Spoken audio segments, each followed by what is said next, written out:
Este livro, sabes situá-lo mais ou menos em termos de tempo?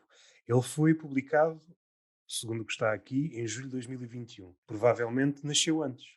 Já estava mais ou menos parido, aconchegaste-lhe a roupinha.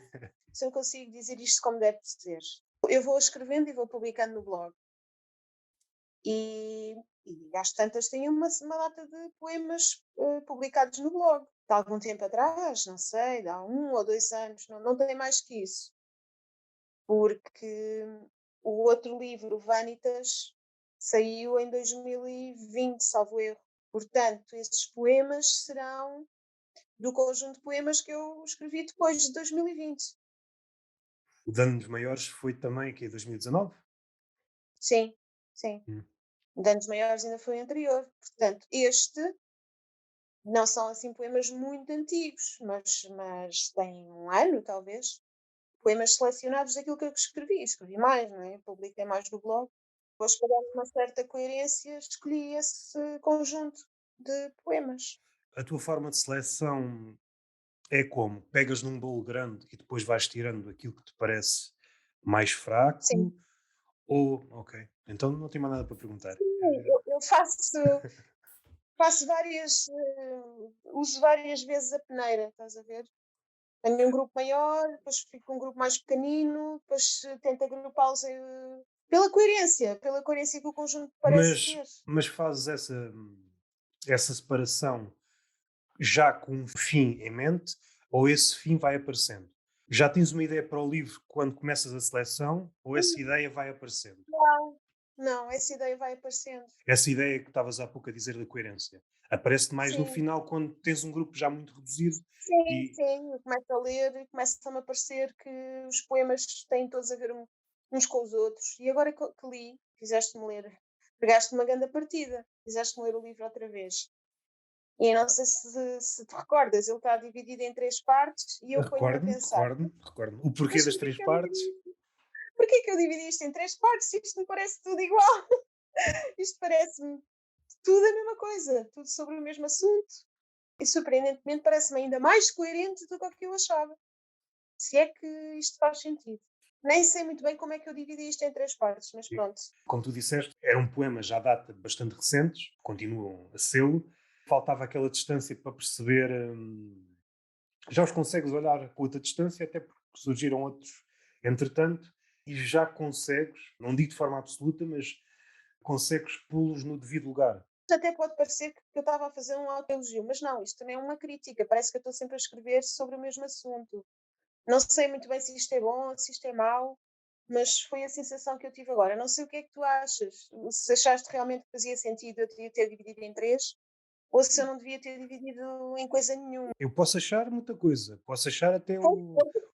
Posso achar uma coisa e o contrário. Eu acho que é mais ou menos o que acontece nos livros de poesia. Lembro-me o Daniel Jonas a falar do seu último livro e a perguntar-me algo semelhante. Utilizou termos cabalísticos para dividir o livro. E ele disse: em última análise, é arbitrário. Podia estar lá como podia não estar. Provavelmente para o leitor, eu acho que ajuda. Ajuda. Esta noção de coerência é sempre uma noção um bocado fugidia no que toca à poesia. O poema, embora possa comunicar com o que está a seguir e possa abrir-se mais à frente com um poema, passadas 10 páginas, faz-te voltar àquele. Eu acho que o poema quer ser independente. Eu Tanto mais percebo que, isso, por vezes, dentro do poema, cada verso luta pela sua independência. faz-me sentido e eu espero que os poemas sejam independentes. Se calhar eu reconheço, como fui eu a escrevê-los, reconheço a minha voz, percebes? Conheço o meu ritmo, conheço uma certa ironia, uma certa maneira de encarar o mundo. Não sei se faz sentido. Não acho mal a divisão. Eu não estou a dizer que acho mal. De certa forma, confio naquilo que eu fiz na altura e pareceu-me bem, não quer dizer que me pareça mal. Para além dessa divisão, acho que os poemas abordam os mesmos temas. É uma maneira de breve despedida do mundo, é falar sobre a vida, não é? A maneira como nós estamos aqui na vida. Podia ter chamado ao livro Vida, só que não soava bem, não é? Ou Vanitas à mesma, só que eu não podia dar o mesmo nome ao livro. Na verdade, eu acho que é muito na continuação do outro livro. Acho que estou sempre a abordar os mesmos temas. Não é uma crítica que eu estou a fazer a mim própria, é a minha maneira de escrever. Mas a cada volta, mesmo que os temas sejam os mesmos, há qualquer coisa de novo a cada volta que dás. Seja Ah, na, espero bem que seja na depuração, ainda que este capítulo é um capítulo que diz muito, porque os teus poemas são muito depurados, não há palavras a mais, já te disse várias vezes, faz-me lembrar um poeta, embora nos temas não tenha ligação, na forma de escrever tem alguma ligação, o Carlos de Oliveira, tinha esta forma muito sintética, e isto é quase uma redundância quando estamos a falar de poesia. A poesia é por essência sintética, mas depois, dentro desse espectro de concisão, há aqueles mais prolixos e há aqueles sim, mais tens toda concisos. a razão. E E, e, para tu, mim e, é mesmo tu, isso. e tu estás do É lado mesmo da concisão máxima. concisão. É mesmo. Não consigo ser de outra maneira. Para mim, eu começo a escrever e depois grande parte do trabalho é cortar, cortar, cortar até chegar ao osso, porque tudo o que está a mais não faz sentido na poesia. Pode fazer muito sentido na prosa, mas na poesia tudo o que está a mais é supérfluo e a poesia não vive do supérfluo. Queria dar um exemplo, não sei se vou fugir de pé porque desconheço os últimos dois, três livros dele, mas conheço a obra quase toda dele, exceto os últimos livros. O Nuno Júdice é um exemplo em que é muito mais. Está quase a aproximar-se da prosa. Eu não conheço os últimos livros dele, os últimos dois, três, mas o resto conheço tudo. Talvez, eu não acho que seja o mais parecido com a prosa. Desta coleção da Nova Mimosa, ele também tem um livro. Se calhar tem 2, mas eu já li um e não me pareceu assim tão parecido com a prosa. Não fui certeiro naquilo que disse. É muito mais barroco, perde-se Talvez. em apartes e tu raramente perdes em apartes. É muito mais do lado da concisão. E lembro-me sempre de Carlos de Oliveira porque, assim, no nosso panorama. Por acaso, o Carlos de Oliveira é engraçado que tu digas isso. Não conheço a obra extensivamente, mas do pouco que li, gostei muito. Até tenho um poema no meu blog e tenho muito poucos poemas de outros autores no meu blog, mas tenho um dele. Não estou a ver mais ninguém. Provavelmente lembrar-me-ei, pois, mas com aquele grau de concisão não me lembro mais ninguém na nossa poesia. Não sei se a Luísa Neto Jorge é um bom exemplo, acho que não. Perto dele teria de pensar em exemplos mais oriente. Aproxima-se muito de uma escrita muito despojada. Nesse capítulo é semelhante à tua. Embora os temas não sejam. Na primeira vez que o li, não dei grande importância às divisões. Até te posso dizer, na primeira vez, qual foi a imagem que mais me marcou? Foi aquela imagem do. Tinha aqui apontado, estava a querer citar de memória, e depois correu ao risco de errar. Os gansos à entrada do hotel, embalsamados, inofensivos, assustadores. Eu gostei muito desta imagem na primeira vez que li isto. À segunda também, mas na segunda vi outras coisas. É um contraste inesperado. Inesperado, mas que faz sentido. Que faz sentido. Mais à frente, aqui é uma forma de explicitares aquilo que depois está nas entrelinhas dos outros poemas. É o contraste entre aquilo que mexe e aquilo que está parado ou aquilo que vai parar. Percebi, não sei se percebi ou estou a inventar, mas o leitor também tem essa margem para inventar. Tens essa liberdade. A primeira divisão, traduzida em português, é mais ou menos querendo ou não querendo, bom grado ou mau grado. No fim de contas, estás diante, não à data, porque estás a ruminar coisas que já aconteceram, podem ser ficcionais, mas estás diante de uma bifurcação. Pode ir ao encontro das mãos no sentido de satisfatório, ou pode fugir das mãos. Neste momento, tens debaixo do olho essas duas hipóteses. No início, eu só tirei aqui uns versos para tentar aqui elaborar aqui a minha a visão. Mais à frente, num dos versos, escreveste saboreei o pós-acto, deitado no conforto. Mais à frente voltas às entrelinhas e há qualquer coisa de tentar mostrar o que está entre os versos, mas depois é quase como uma dança da sedução, mostrar, mas depois também esconder. E este deitado no conforto, que aqui é explícito, depois mais à frente podia aparecer, mas não aparece quando falas, não sei se pus aqui, acho que não apontei, quando falas qualquer coisa no final, quando falas da companhia, o cão e a companhia do cão, Não se consegue viver sem cão. esse verso que depois de ser dito, algumas coisas mais atrás fazem sentido e outras à frente também se iluminam de outra forma. Da companhia, do companheiro, Uhum. e certos adjetivos ganham outra vida. já me perdi. Esta coisa do saborear o pós-acto, tanto pode ser válido para saborear o poema, como pode ser válido para saborear algum episódio da vida. Querendo ou não querendo, teres uma forma de tirar algum partido daquilo.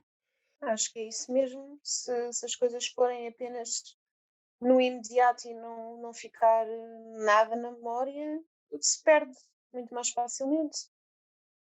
Tentas saborear o desenlace, seja esse desenlace de que natureza for, de mão arregaçada. E aqui é que entra aquilo que tu disseste, que estás sempre a escrever as mesmas coisas. Se há algo que une os teus livros todos, tem que ver com esta coisa da carne. Está sempre muito ao resto da carne. Esta ligação do calor à carne. Tudo o que nos vem à consciência passa pelo corpo. Isso é uma coisa que está nos livros do Damasio, por exemplo. Foi, acho, pioneiro em dizer: não há esta divisão entre corpo e mente. Nós somos corpo, mente, está tudo junto. E tudo o que nos vem à mente vem através do corpo. Portanto, é impossível não passar pela carne. Concordo contigo, embora me pareça, sobretudo nos últimos anos, há uma tentativa, isto é uma dinâmica que vem de trás, não sei para onde é que vai. Se pensarmos nos gregos, punham o estômago no lugar cimeiro. Depois passámos para o coração, depois passámos para o cérebro. Não sei se ainda estamos Não, nessa. agora já estamos na fase em que é tudo junto. Não há É, esta distinção. uma coisa é aquilo que nós pensamos acerca de determinado fenómeno, depois outra completamente diferente é aquilo que realmente acontece. O homem está numa cruzada imensa, e agora intensificou-se nos últimos anos, de se tentar enganar ele próprio. Está a tentar Ah, por sim, eu todos não os estou a meios. dizer o que é que o homem, um H grande, pensa. Eu estou a dizer aquilo que eu penso e aquilo que talvez os cientistas agora estejam a pensar, Sim, alguns. Portanto, alguns ou a maioria, acho que é a maioria. O consenso científico, mas isso, o consenso científico tem muito pouco a ver com o consenso da sociedade, não é? sim, Acho que há aqui sim. uma separação grande, um divórcio grande entre o que E é a não, ciência e o que é a opinião das pessoas, no modo geral. É assim que eu imagino a minha pessoa. É essa é a consciência que eu tenho. e não andam a par, basta pensar assim no exemplo Einstein. Deu um avanço em relação à teoria de Newton, mas não é por isso que o senso comum, nas nossas conversas, nós utilizamos as ideias de Einstein. Continuamos mais com as ideias de Exato. Newton. É um bocado contra a natura, não é? O espaço-tempo, esta coisa do tempo alterar-se com a velocidade, isto é uma coisa muito difícil de nós percebermos. É preciso estar focado e pensar exatamente o que é que isso quer dizer. Muito dificilmente nós percebemos isso sem usarmos a razão e sem nos concentrarmos neste pensamento. Há coisas que não são acessíveis por ela, ou pelo menos se usarmos inteiramente a razão. E é aí que entra a carne. Há experiências que só são acessíveis pela carne. Às tantas perdemos em à parte. Faz ah, mal. Fez-me lembrar, assim, dentro da mesma onda de ideias, o homem também está sempre a fugir a algo, como é que eu ia dizer, há ideias com as quais não se identifica. Seja a da inspiração, essa aí já pensei várias vezes sobre ela e há aqui um historial. Seja Deus, seja uma musa, seja um daimon, seja o que for, hoje em dia o homem não cria assim uma ligação com essas ideias e então tenta criar não é uma teoria, mas de onde é que as ideias vêm? E o seu esforço normalmente não dá frutos. É sempre uma tentativa de emular, como é que eu ia dizer? Ainda que possamos dizer, possivelmente, acertadamente, que não há musas, não há inspiração, não há Deus nenhum que nos conduza a um lugar de iluminação, pondo alguma dúvida aí. No entanto, as teorias que surgem em seu lugar normalmente são mais mancas. É sempre uma tentativa de recuperar aquilo que essas ideias diziam, mas estas palavras já caíram em declínio, já não é muito. O que é que tu achas em relação a isso? Qual é a tua opinião pessoal? Epá, não tenho opiniões pessoais. Ah, sério? Há inspiração ou não há Epá, não. inspiração? E há musas ou não há musas? Se me disseres o que achas, eu também te digo o que é que eu acho. Se não disseres, eu não digo. Estamos assim. Então, boa noite. Acabámos o podcast. Quando abordamos essa questão, estamos a vê-la de um prisma errado. Se pensarmos nessas ideias como rituais, não interessa se eles são verdadeiros ou não. Se pensarmos no homem, panoramicamente, desde o início até agora, o que é que o ritual oferece ao homem? É uma espécie de tranquilidade pela via da repetição, ou ideias que nos apaziguem. E é por aí que essas ideias embora erradas, podem apaziguar o homem. Do outro lado, se o homem é muito propalado, eu sou o centro de tudo, tudo vem de mim. Há aqui uma propensão para resvalar para um eu insuflado. E normalmente o resultado nunca é muito bom.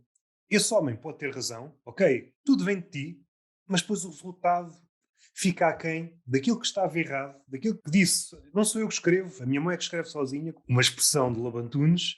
Eu acho que isso não é importante. Apazigua-nos saber que há qualquer coisa que não depende de nós. Posso dizer o que é que eu acho? Podes. Podes. Eu acho, embora seja a nossa mão que escreve, é claro que é a nossa mão que escreve, qualquer coisa exterior que nos estimula, qualquer coisa que nos inspira. Eu acredito na inspiração, nem que seja pontual, aqui, ali, acolá.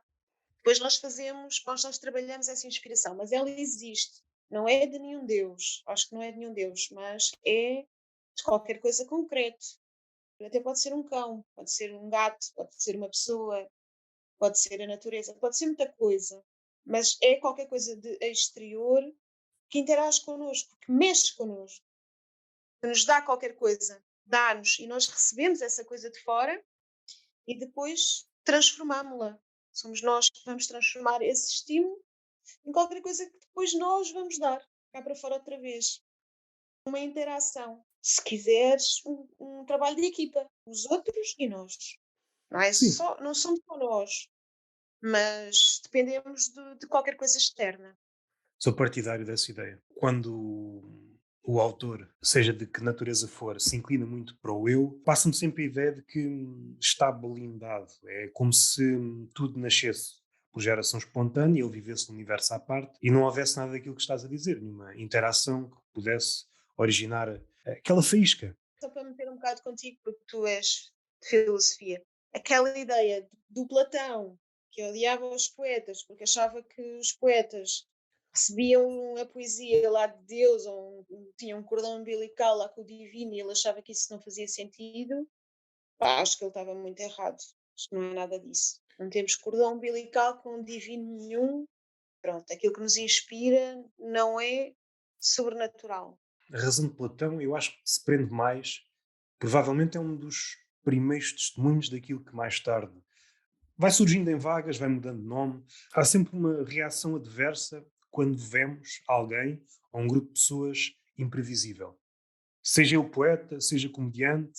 E Platão não está imune a isso. Há qualquer coisa de, epá, este gajo pode virar o mundo de pantanas e eu não quero. Quero alguma ordem. Pese embora o poeta pode ser o paladino da ordem. Mas só a, Não, claro que pode. mas só a possibilidade de virar o mundo do avesso prefere ordem absoluta. Como é que ele não consegue conciliar a poesia com a matemática, com a filosofia, com a ciência em geral? Como é que ele não via isso? Mutações desse pensamento existem hoje, provavelmente não com a poesia, porque a poesia perdeu o estatuto que tinha na altura de Platão, mas com o humor. Esta possibilidade do humor mexer nas estaturas de alguém que diz eu tenho 3 metros e o humorista não, não, tu só metes meio metro. Alguém imprevisível não é bem visto. Eu lembro-me da conversa. Tem que ver e não tem que ver. Com a Marine, não sei se te recordas, se ouviste, e há uma Sim. parte em que ela, ao falar sobre as marcas, não sei se por estas palavras, se por outras, falou sobre isso. Esse lado imprevisível não é bem visto, quer para as marcas, quer para Platão. É engraçado pôr Platão ao lado das marcas, mas este lado imprevisível é pá, o que é que será que vai sair dali? Este medo do que é que será que vai sair dali? Não quer ser sempre o pessimista de serviço, mas está mais subtil, mas é pá, mesmo no meio laboral, alguém que é imprevisível não é bem-vindo, não é bem-vindo. Eu percebo esse medo de forma geral, não percebo nisso, não percebo esse medo vindo de Platão, de alguém tão fora do comum, tão Mas, extraordinário. mas aqui voltamos àquela questão: o gênio não está imune a dizer pataquadas. Nos últimos podcasts que eu fiz no Túnel de Vento, falei de um célebre caso que às vezes é esquecido. Quando pensamos em Tolstói, esquecemos esse lado que ele também escreveu alguns ensaios. E ele tinha a birra com Shakespeare. Para ele, Shakespeare era um gajo É mediano. incrível, eu ouvi isso há pouco tempo no teu Era. túnel. E eu Como é que é de lembrei-me, ser possível? eu sabia disto, mas lembrei-me há pouco, o Orwell tem alguns ensaios sobre isso. Não é um caso único. É, por exemplo, o contacto entre Proust e Joyce também. Nenhum foi capaz de ver o gênio do outro. É estas Pois, questões de que o gênio consegue ver o gênio, o que deixa o gênio numa situação ainda mais delicada. Ninguém o consegue ver enquanto tal. Nem o gênio é capaz de ver outro gênio. Aqui não sei se entra a miopia. No caso de Tolstói era um bocadinho de miopia, mas também era um bocadinho de inveja. Era um misto das duas coisas. É paradigmático porque o que acontece muito, temos variedíssimos exemplos em várias esferas, seja literário, seja de origem mais mundana, digamos assim. Normalmente quem critica está vários furos abaixo. Percebes? É só inveja, não há mais nada. No caso de Tolstói não é isso. A inveja não, está lá, a miopia está lá, mas o gênio também está lá. exatamente. Mas podíamos dar Estava exemplos. aqui agora, Podíamos dar esse exemplo. enquanto estavas a falar, eu estava aqui à procura do nome que me estava a falhar, que é de um grego, que é o Eratóstenes. Não sei se te lembras, se calhar lembras, tu sabes estas coisas todas. Que foi um cientista, que foi poeta, que foi matemático e que era bibliotecário de Alexandria. E, por causa disso, conseguiu deduzir, calculando, a circunferência da Terra, com Hum. paus. Eu não quero mentir, mas eu acho que ele foi contemporâneo de Platão. Ele era conhecido como o beta daquela altura, porque ele era o segundo melhor em tudo. O segundo melhor poeta, o segundo melhor matemático, o segundo melhor filósofo, de todos. Mas, epá, eu acho fantástico que ele, porque ele começou a ler uns papéis lá na biblioteca que dizia que ao meio-dia, na cidade de Siena, não havia sombra lá no, por cima de um poço. E ele sabia que em Alexandria não era assim. Então começou, através daquelas relações do seno e do cosseno na trigonometria, desenhou um triângulo e ele precisava de saber quanto é que media, quanto é que era a distância exata entre Alexandria e Siena, no Assuão, no Egito, cá embaixo. Por acaso já lá estive. E então ele contratou um fulano para fazer a distância toda a pé e para ir e vir e depois dizer-lhe quantos passos é que eram. Aquilo era em estádios, media-se em estádios e ele foi contando o espaço, os estádios, aquela medida era o estádio. E a partir daí calculou a circunferência da Terra e errou por muito pouco. Portanto, os cálculos que ele fez foram muito acertados.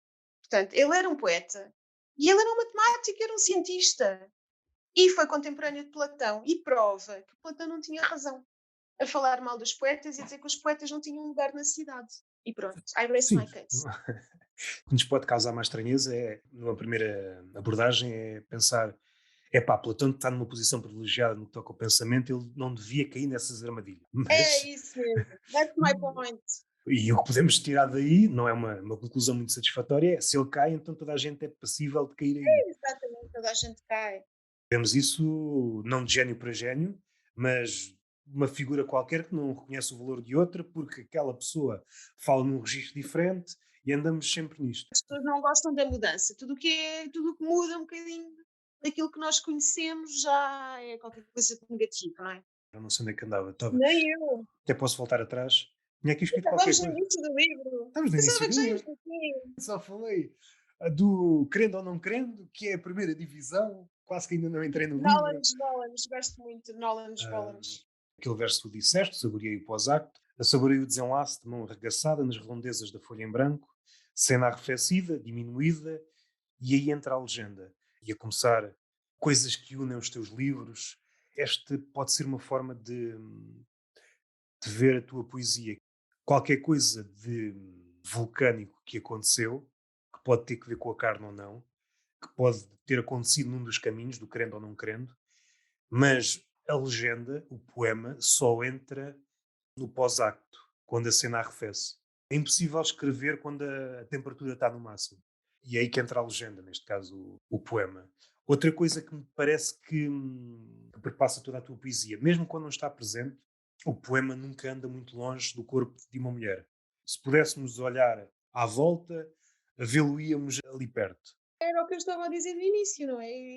É muito difícil que o poema não reflita aquilo que se sente a partir de um corpo de uma mulher. Sou eu que escrevo, não é? Não quer dizer que o corpo esteja sempre à mesma distância do poema. Às vezes é ele próprio o poema, mas às vezes ele funciona quase como uma lâmpada que ilumina o poema. Pode ser uma figura quase espectral, no sentido de estar muito arrefecido, pode ser uma figura que ainda está quente e pode ser uma figura que pode iluminar uma coisa que não tem que ver com ele. Eu tinha pensado nisso assim, mas faz sentido, faz sentido. Mesmo quando não é sobre o corpo, está sempre lá.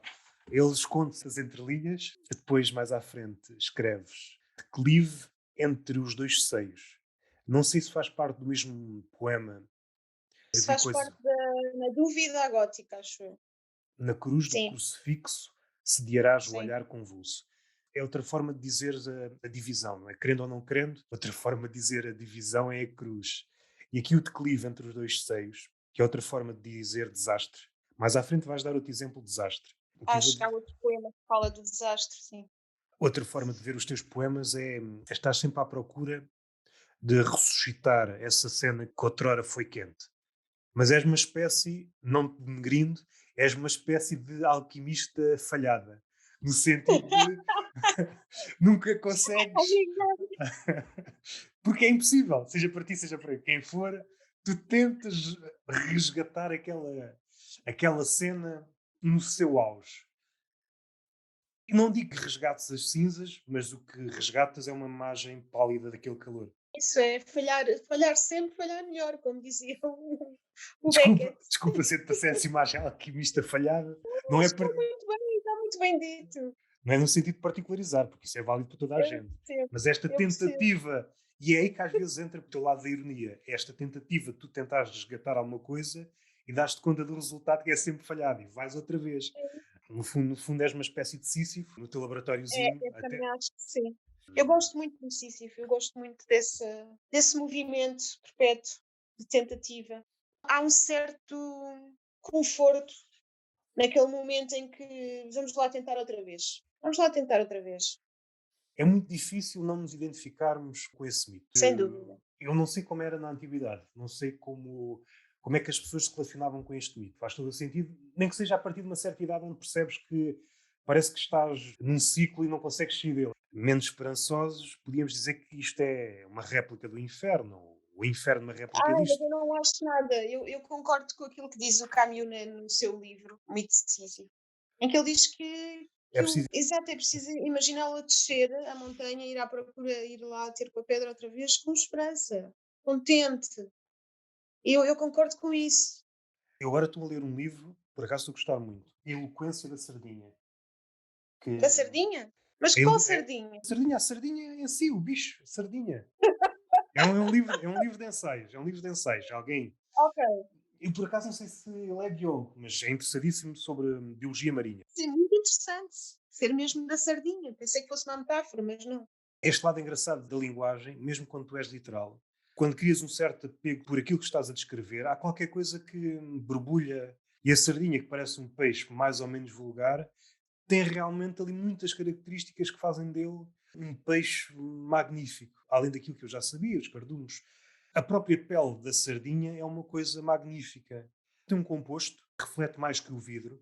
Eu não sei dizer o nome em latim, eu iria errar. Não consegues ver o cardume de sardinhas de cima. Giro. E de baixo também não, porque. Colocar o Sim, cardume. e de lado também não. Se o cardume quiser, torna-se invisível. É aquilo que mais tarde, não sei como é que está agora a tecnologia, aquilo mais tarde o que chamaria os hologramas. Essa forma de camuflagem, outro lado é a questão do grupo. Quando pensamos em animais que vivem em grupo, pensamos em insetos, seja a abelha, seja a formiga, mas a sardinha é um peixe que vive em grupos e grupos bastante grandes. Podem chegar, sei lá, a 13 quilómetros os cardumes, uma coisa, milhões e milhões de peixinhos, e não há um líder.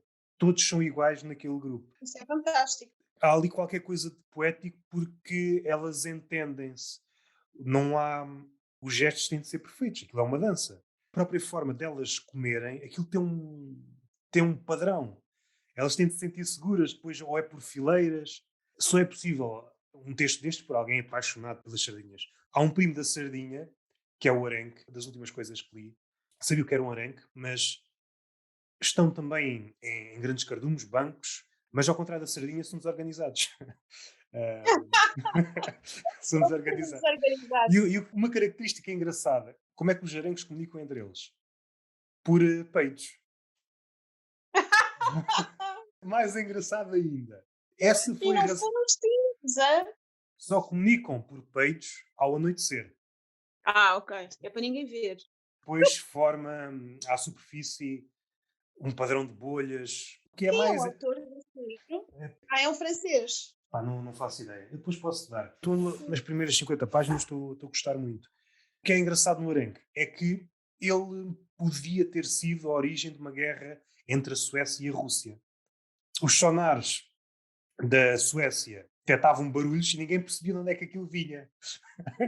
E assim, isto só pode ser os russos, vêm para aqui e andaram naquilo. Aquilo teve quase a haver uma guerra entre a Suécia e a Rússia Por porque, causa dos aranhos. por causa dos peidos dos arangues.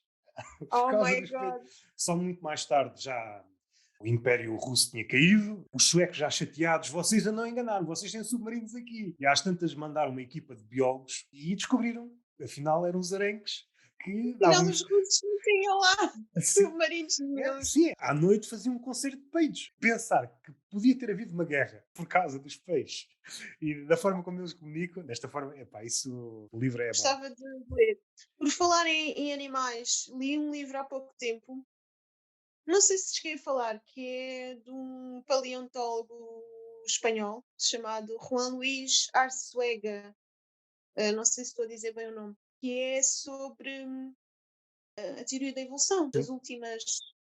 A história é exatamente de como é que evoluiu a teoria da evolução, em termos de, do que é que os cientistas discutem uns com os outros e o que é que se chegou à conclusão, os estudos sobre isso. Muito interessante. É um grande calhamaço, mas é muito, muito, muito bom. Aconselho vivamente, acho que vais gostar ok. muito. Como é que é? Vida, a grande história. Como é que a vida surgiu no planeta, as várias teorias e essencialmente é sobre a teoria da evolução. Como é que os cientistas foram encarando a teoria da evolução e como é que foram abordando, dando mais contributos sobre a teoria e como é que a foram confirmando. E há algumas disputas entre eles. Há uma altura em que torna-se um pouco técnico, mas é bom, é muito bom. Este aqui acho que ainda não Gostei chegou a muito. essa parte, se é que a tem. Foca-se muito na sardinha, depois vai. A última parte que eu li, não vou citar bem o nome do peixe, se é que é peixe. Um peixe limpador. Não é o nome dele, mas. E então os peixes sabem a zona dele e eles esperam a sua vez de serem limpos. É como se fosse um salão de limpeza. Primeiro, os peixes mostram-se vulneráveis. Por exemplo, a sardinha, para se mostrar vulnerável, em vez de nadar como nada normalmente, na horizontal, põe-se na vertical. Para se mostrar indefesa, estou aqui. Trata de mim, tira-me as peles secas, tira-me os parasitas. E é uma espécie de zona neutra em que, mesmo que apareça um predador, o peixe limpador não é comido, as sardinhas não são comidas, e os peixes fazem fila para serem atendidos. Depois de saber estas coisas, fica difícil enverdar por aquela ideia, epá, seres menos inteligentes, epá. Sim, sim. Este livro que eu estava a dizer também chegas a essa conclusão por muitas outras coisas. Realmente os animais são incríveis. E depois o outro patamar disto é que a evolução vai para todos os lados, não vai só por um caminho. É que Pois há o, não? há o peixe limpador e depois há o falso peixe limpador. Em zonas onde há o falso peixe limpador, os peixes estão mais desconfiados. Porque não vais fazer a limpeza, Sabem vais-me tirar um bocado de escama. exatamente. No fim de contas, é a réplica da nossa sociedade. Tem outro detalhe: nessa zona onde há os falsos peixes limpadores, os peixes limpadores são ainda melhores. É como se tivessem tratado um negócio. Pois, mas eles têm que ser. É mesmo em Isto. evolução, Mas agora já nos. Onde é que a gente. evoluímos para outro caminho completamente Não tem nada a oposto. ver, estávamos a falar de clive entre os dois seios, passámos para sardinhas e, e para os peitos dos arenques, não tem nada Não a ver. sei como é que isso foi. Não sei como é que isto foi. Embora tenhas esta ideia em mente de trazer essa cena quente ou viva às tuas mãos, do outro lado estás a combater com um poderoso, que é o tempo. Estás, Exatamente. estás a lutar contra o tempo. Contra o qual não tenho a menor hipótese. Não há grande hipótese. E aqui entra a segunda parte. Será dois em uma só carne, algo deste género. Normalmente a expressão tem um verbo antes. Em português, acho que se diz unha com carne. há um filme de onde eu retirei essa frase do em carne una. É um filme português antigo, um filme cómico, mais ou menos cómico, que é o Comissário de Polícia, não sei se conheces.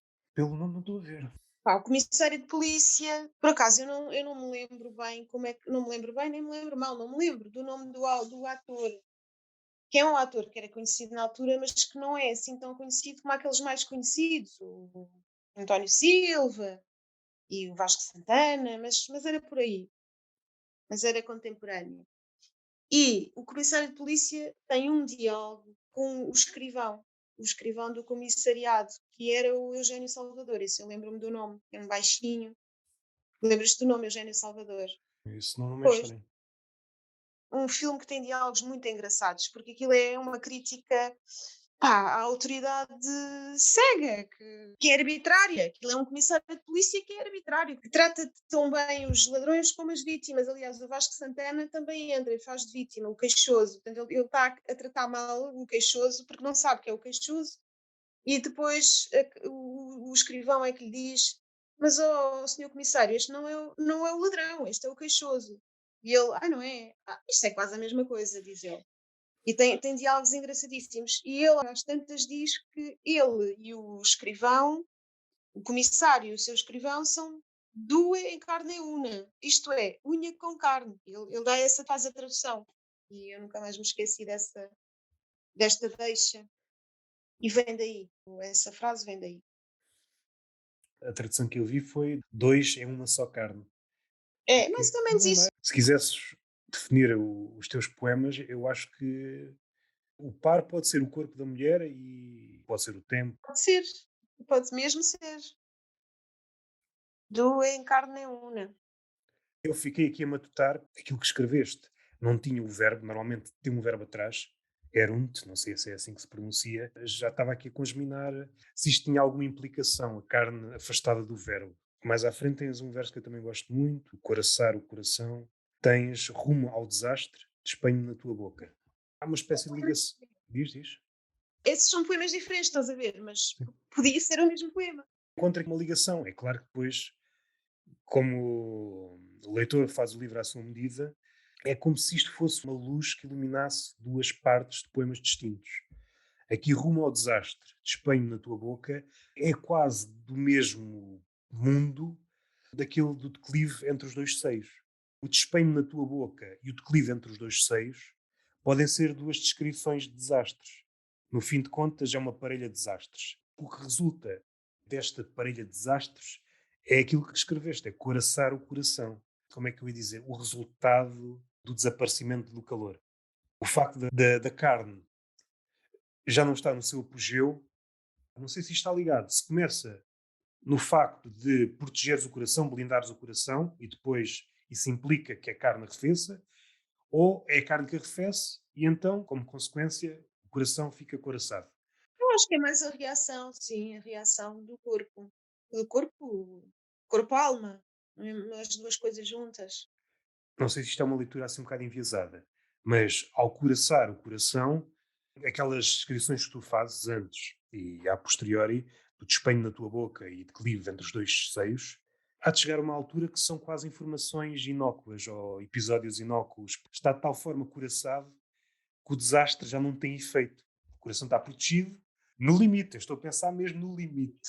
Sim. Mas isso são cenas dos próximos capítulos, talvez. Ainda não escrevi esses. Eh, Ainda não. não sei se é no mesmo, que eu só tirei como se fosse tirar um bocadinho, tivesse um buffet e tirei um bocadinho de um Sim. bocadinho do outro. Aquilo que há pouco referi, mas não com as palavras certas, quando uma pessoa habitua-se a tudo, só não vive sem cão, é quase uma legenda para tudo o que está para trás, para todas essas cenas que, embora já Uhum. não estivessem no apogeu do calor, já estão numa temperatura mais baixa e tu estás como que a legendar esse corpo de episódios. Já estás num lugar confortável, a temperatura já não te faz afastar, aquela imagem de quando estamos perto de uma fogueira. Se há fogueira, já não precisas te afastar. Eu acho que os teus poemas são muito férteis nisto, aquilo que tu disseste num dos versos, o ar corrompe-se de entre linhas. A tua poesia, como é muito concisa, mesmo quando tenta ser direta, devido à sua concisão, há qualquer coisa que agora não estou a Eu expressar. gosto de dar esse espaço de entrelinhas, sim. Acho que isso é importante para as Hum, pessoas também poderem completar o poema com as suas próprias ideias. Nos teus poemas, sobretudo neste livro, ou melhor, aquilo que se acoita, caso pudéssemos ver o que está lá nas entrelinhas, é resultante da fricção destes dois desastres. Se pudéssemos ver, podíamos ver a continuação ou mais detalhes destes dois desastres. Não tem nada a ver. Como se fosse um puto, olha ali está um rebuçado que eu gosto, olha ali, está ali o chupa-chupa. Gostei muito deste verso, os olhos do cão pedem rua, gostei muito. Ainda bem que está. E depois entra o tempo. Ele esteve sempre presente. É um Sim, pouco. eu acho que o tempo está sempre presente. Lá está. Essa terceira parte fala mais do tempo, mas não quer dizer que esteja só aí, não é? Ele está sempre presente. Não me ah, consigo abstrair do tempo. Nesta parte pode se tornar mais manifesto, mas ele sempre esteve lá. No fim de contas, é o principal adversário de uma luta que está condenada à partida. Não há vencedores. Podias dizer, esquecendo, não é esquecendo, não é a palavra certa, mas o título não pode ser muito longo. Mas se quisesses unir algumas das partes, mas ficava muito longo, para título também não dava. Querendo ou não querendo, o tempo foge. Mas também seria muito explícito. Pode haver ali algum combate, mas esse combate também vai amainando. Vai amainando porque o resultado do combate está cada vez mais manifesto. Se pensarmos Exato. que, como já não sei quem é que disse, todos os livros, se estendessem demasiado, iam dar todos à morte. E há alguém que está a legendar cenas gradualmente mais frias. Foi a minha leitura. Com isto tudo, olha, não sei o que é que vou escrever a partir de agora, porque já está tudo escrito. Não vale a pena escrever mais nenhum poema. Supondo que tinhas só um repositório de imagens. A cada órbita que passa, a temperatura dessas imagens vai diminuindo. E é diferente comer um prato quente ou um gaspacho. São coisas diferentes. Não sei se consegues ver. História de uma cor. Neste caso é o vermelho, neste caso é o azul, mas eu queria o preto. Não sei se consegues Ah, ver. sim, tu já falaste nesses livros. Olha, no outro dia, eu não sei aonde, acho que no Governo Sombra, e o Ricardo Araújo Pereira falou nessa coleção de livros também. O preto Eu acho que é lembrei, imprescindível. Os outros, quem se interessa pela cor, já te ouvi dizer isso muitas vezes e acredito.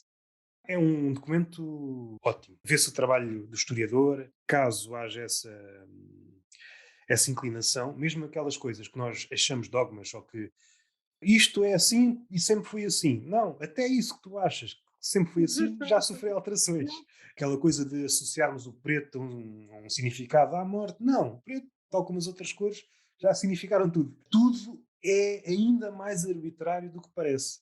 são convenções. Sim, são convenções. Já às vezes é contratos de compadres.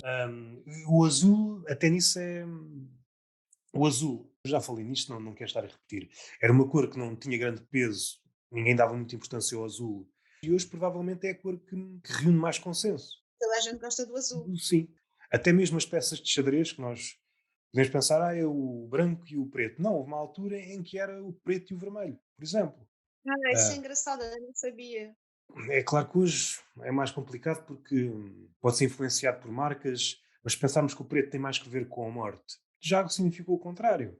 O branco também pode ser luto em várias culturas, não é? Sim, sim, sim, sim. Por exemplo, se alguma coisa se manteve, eu acho que é o amarelo. O amarelo provavelmente era Em a que cor, sentido? provavelmente a cor que tinha menos fãs e hoje parece-me que continua. Se Epá, pensarmos, eu adoro o amarelo. Eu ah, gosto tanto de amarelo. Eu já tive pa- uns sapatos amarelos. se olharmos para a rua, provavelmente a cor que vemos menos é o amarelo. É um amarelo, sim, é verdade. E a forma de se identificar o maluco na rua, nessa altura, era Era um o todo verde, amarelo. verde e amarelo. A pessoa que gostava de verde e amarelo. Agora está vestido da bandeira brasileira. Sim, por exemplo, uma coisa que pode ser várias coisas devido à luz. E o historiador foca isso, acho que é em quase todos os prefácios.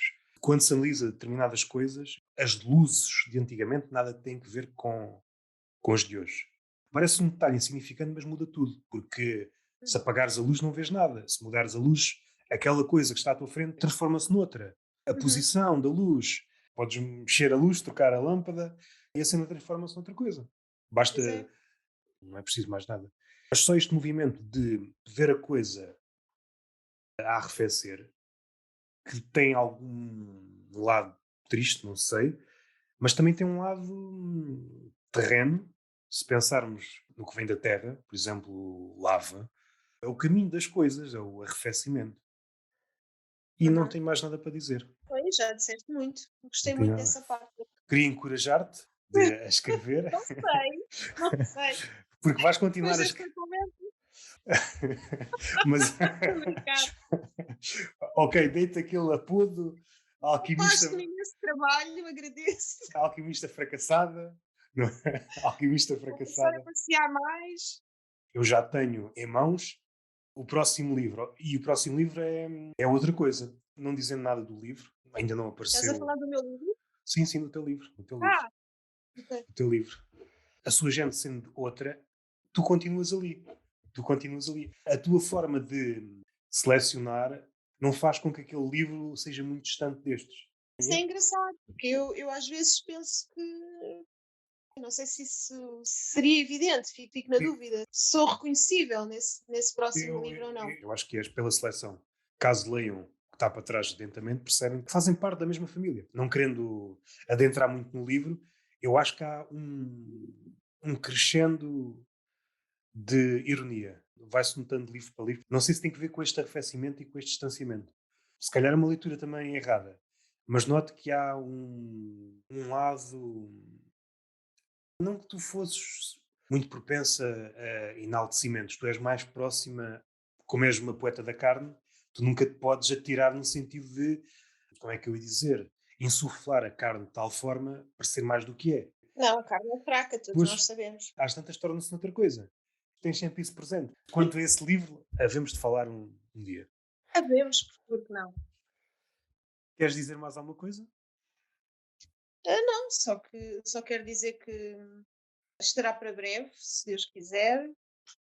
Já não falta tudo, Já não falta tudo. graças também a ti, não é? Não, eu não, Que não conto para nada. deste forma, não contei nada. Deste-lhe forma, não é? Eu escrevi e tu deste-lhe forma. Agora só falta entrar na gráfica, a ver se trato disso esta semana. E pronto, e depois estaremos aí quando ele vier ao mundo. Eu acho que já me respondeste, mas fica aqui no podcast. Quanto a este livro, não chegaste a apresentá-lo, pois não?